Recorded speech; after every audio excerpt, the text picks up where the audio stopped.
আসসালামু আলাইকুম। কালকে হাঁটার বেশ কিছু উপকারিতা বলেছি। আজকে আবার কিছু হাঁটার উপকারিতা বলবো। তার মধ্যে বিশেষ করে আমাদের যে স্ট্রেস হরমোন, যেটা বেড়ে গেলে আমাদের পেরেশানি বেড়ে যায়, স্ট্রেস বেড়ে যায়, টেনশন বেড়ে যায়। যদি আমরা প্রতিদিন কমপক্ষে 30 থেকে 45 মিনিট হাঁটি এবং ব্যায়াম করি, তাহলে আমাদের কর্টিসল হরমোনের লেভেলটা ব্যালেন্স হয়।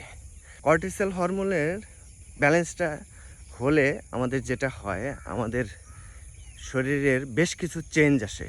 আমাদের মনের ভিতরে আনন্দ, উৎফুল্লতা বেড়ে যায়, টেনশন কমে যায়। এবং আমাদের আরেকটি যে গুরুত্বপূর্ণ হরমোন আছে, যেটা আমাদের যৌবন ধরে রাখে, সেটা হচ্ছে টেস্টোস্টেরন হরমোন। সেই টেস্টোস্টেরন হরমোনটা বেড়ে যায়।